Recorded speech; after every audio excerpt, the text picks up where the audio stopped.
Section 1. You will hear a conversation between a customer and a car rental agent.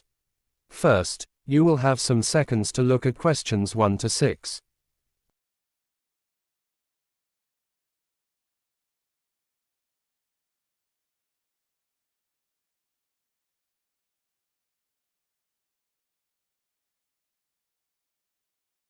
Listen carefully and answer questions 1 to 6. Good morning. Welcome to City Rentals. How can I help you today? Hi there, I'd like to rent a car, please. I've made a reservation online. Certainly, sir. Do you have your booking code with you? Yes, it's RT549B. Great, let me just type that in. RT549B. Perfect. I can see your reservation here. So that's for a rental duration of 10 days, is that correct? Yes, that's right, 10 days. And you requested a Firebolt model. Yes, I've heard good things about it. Excellent choice. The Firebolt is one of our most popular models. Very fuel efficient and comfortable for longer journeys. Now, I see you're planning to pick up the car on the 5th of August at around 10 a.m. Is that still the plan? Yes, that works perfectly for me. And the pickup location will be our City Airport car park branch. That's right, I'm flying in that morning. Perfect. And you'll be returning the car on the 15th of August at around 5 p.m. That's correct. Great. Now, regarding insurance, I see you've selected our fully comprehensive coverage. That's an excellent choice for complete peace of mind. Yes, I prefer to be fully covered. Of course. Now, there's a refundable deposit requirement of £300. This will be returned to you when you bring the car back in good condition. That's fine, I understand. Before you hear the rest of the conversation, you have some time to look at questions 7 to 10.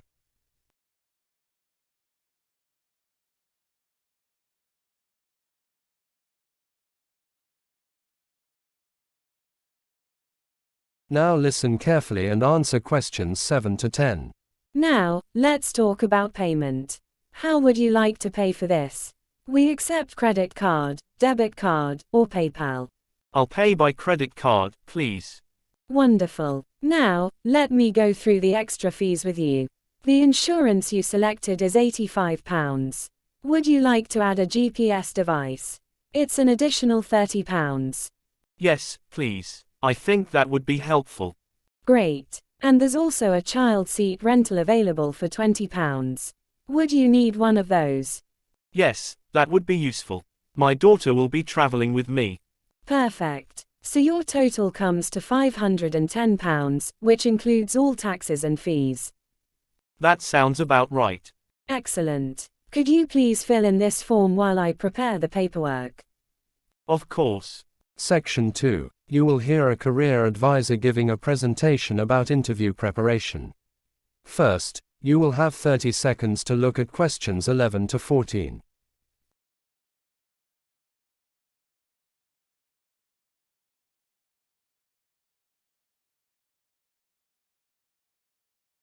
Now listen carefully and answer questions 11 to 14. Good afternoon, everyone, and thank you for attending today's workshop on effective interview preparation. I'm Melissa Chen, a senior career advisor here at the university's Career Development Center. In today's competitive job market, being well prepared for an interview can make all the difference between success and failure. I'd like to take you through a comprehensive guide to interview preparation, which I've broken down into two main parts: preparation before the interview and handling the interview itself. Let's start with preparation. This involves 4 key steps. The first step is to thoroughly know the company you're interviewing with. I cannot stress this enough. Employers are impressed when candidates demonstrate knowledge about their organization. Visit the company's website and check their recent news articles or press releases to understand their values. Companies often showcase their core principles and workplace culture in these publications. For the second step, you need to practice your responses to common interview questions. I recommend using sample questions and recording your answers for review and improvement. This allows you to hear how you sound and identify areas where you might ramble or use filler words. Many students find that their initial recordings reveal nervous habits they weren't aware of. The third step involves dressing appropriately for the interview. You should choose professional clothing that matches the culture of the organization. Research suggests that candidates who dress appropriately for the specific workplace environment are more likely to be perceived as a good fit. If you're unsure, it's generally better to dress slightly more formally than you think is necessary. Finally, for step 4, prepare all necessary documents. Bring copies of your resume and a list of contacts in case they ask for references. These contacts should be people who can speak positively about your work ethic and abilities. I recommend bringing at least 3 copies of your resume and having your reference list neatly formatted on a separate sheet. Now look at questions 15 to 20.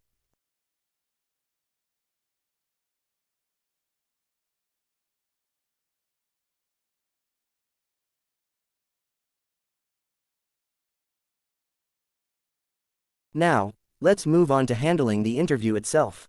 On the day of the interview, arrive at least 20 minutes before your scheduled time. This buffer allows you to account for unexpected delays and gives you time to compose yourself.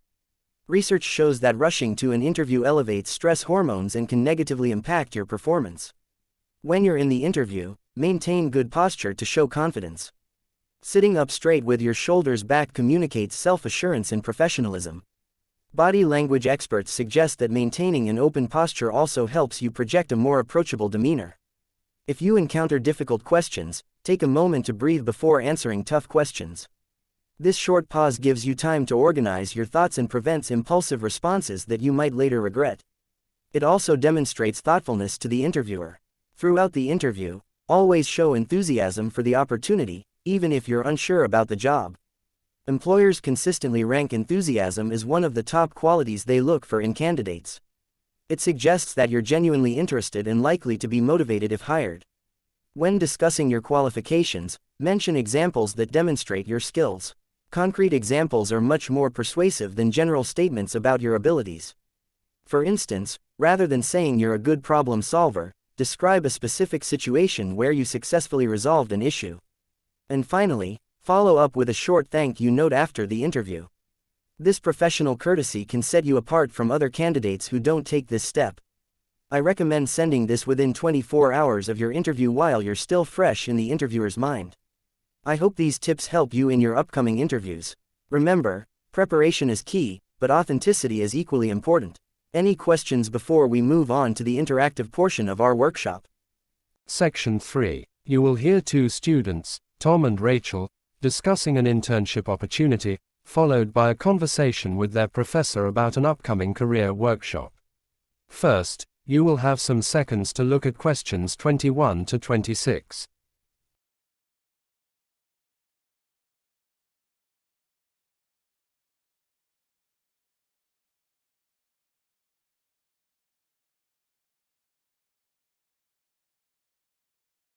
Now listen carefully and answer questions 21 to 26. Hey Rachel, did you see that email about the new internship opportunity? Yeah, I did. It looks really interesting. It's at a local newspaper, right? Actually, I think it's at a local magazine. They're pretty well established and they cover all sorts of topics from current affairs to lifestyle. Oh, you're right. I must have misread it. What did you think about the details? It seems like a good opportunity. Definitely. I like that they offer paid training, which is rare for internships these days.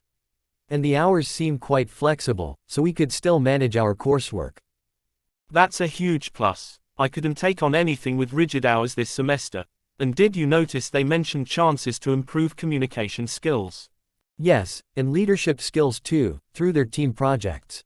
I think they assign interns to different departments based on their interests.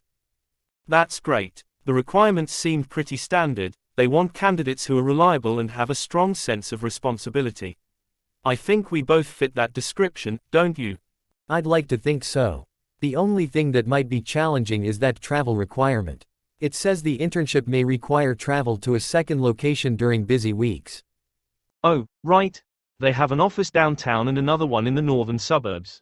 I guess that's what they mean by a second branch. Most likely. And we need to be quick about applying. Applications must be submitted before the 15th of next month. That's not much time. We should work on our applications this week. Oh, look, here's Professor Johnson. Let's ask her about that career workshop she mentioned in class. Now look at questions 27 to 30.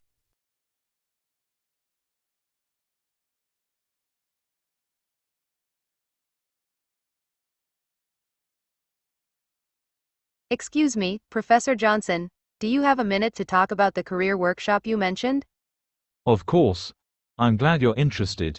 It's a comprehensive program we're offering for final year students. What exactly will participants learn during the workshop? Well, we have several modules. Some people think it's about resume writing, but that's just a small component. The main focus is actually on how to prepare for interviews, since that's where many graduates struggle. We also considered including business plan development, but decided to save that for a separate workshop next term. That sounds really useful. Are there any particular benefits to attending? There are several, but I think the most valuable is the guidance from professionals. We have industry experts coming in specifically to advise students. Some universities offer access to office supplies or certificates of completion, but we found personalized guidance is what students appreciate most. How do we register for it? Is there a deadline? Yes, there is. You need to register 1 week before the start. We initially considered allowing registration until the day before, or even on the first day, but preparation materials need to be printed in advance, so we need that extra time. Has there been a lot of interest so far? Actually, yes. What surprised the organizers most is the number of international applicants. We expected strong feedback from teachers, which we did get, and were concerned about late applications based on previous years, but the international student response has been unexpected and wonderful. That's great to hear. Is there anything we should prepare before attending? Just bring a notebook and come with questions about the industries you're interested in. The more specific your questions, the more you'll get out of it. Thanks, Professor. We'll definitely register for it. Section 4. You will hear a lecture by a space technology professor about a new satellite mission. First, you will have 30 seconds to look at questions 31 to 40. Now listen carefully and answer questions 31 to 40. Good afternoon, everyone. Thank you for coming to today's lecture. I'm Professor Helena Reeves from the Department of Aeronautical Engineering. Today's talk focuses on the Exosphere satellite mission, which represents a significant advancement in deep space exploration technology. While many of you may be familiar with terrestrial remote sensing or communications satellites, the principles behind deep space observation are quite distinct, which is why I wanted to dedicate this session to exploring them. The Exosphere project has been in development for nearly a decade now, and what makes it particularly remarkable is the biomimetic approach to its design. The engineering team was inspired by the structure of jellyfish, specifically their radial symmetry and efficient propulsion mechanisms. This biological influence is evident in both the satellite's deployable solar array configuration and its novel thermal regulation system. According to the project timeline, 2027 is the estimated launch year, although I should emphasize this is somewhat tentative. The original projection was actually 2026, but funding reallocation and some technical challenges have pushed this back. Nevertheless, the team remains optimistic about meeting the revised deadline. The satellite will be launched from French Guiana, which might surprise some of you who would expect NASA's Kennedy Space Center or perhaps the Baikonur Cosmodrome. However, the equatorial location of the European Space Agency's launch facility in French Guiana provides significant advantages in terms of fuel efficiency when aiming for certain orbits. Now, regarding the mission objectives, the Exosphere has two major goals. First and foremost is atmospheric analysis of exoplanets, particularly those within the habitable zone of their respective stars. The satellite's sophisticated spectrographic instruments will allow for unprecedented detail in determining atmospheric composition. The second major goal is radiation mapping across interstellar regions, which will provide crucial data for future manned missions beyond our solar system. The transmission of this enormous amount of data back to Earth represents a significant technical challenge. The engineering team has developed what they're calling laser pulse technology, which utilizes concentrated light beams rather than traditional radio waves. This approach dramatically increases data transfer rates while minimizing energy consumption, a critical factor for deep space operations. If all goes according to plan, the expected duration of the mission is 8 years, during which the satellite will observe over 200 exoplanetary systems. This timeframe includes a calibration period of approximately 6 months once the satellite reaches its designated position. Of course, with projects of this complexity, potential complications must be anticipated. The team has identified several factors that might delay the launch schedule, but weather conditions represent the most significant concern. Unpredictable cyclonic activity in the Atlantic could potentially create launch windows that are narrower than initially calculated. I'd like to conclude by sharing some personal reflections on what this mission means for the broader context of space exploration. When asked about my attitude regarding future space travel, I would describe myself as cautiously optimistic. While significant technological and ethical challenges remain, particularly regarding long-duration human spaceflight, projects like Exosphere are gradually building the knowledge base that will eventually make such endeavors feasible. I'll now open the floor to questions, but before I do, I should mention that we have a visiting researcher from the Exosphere team. Joining us next week, Dr. Eliza Capper will be giving a more detailed presentation on the satellite's instrumentation, which I highly recommend attending if today's lecture has piqued your interest. That is the end of the test.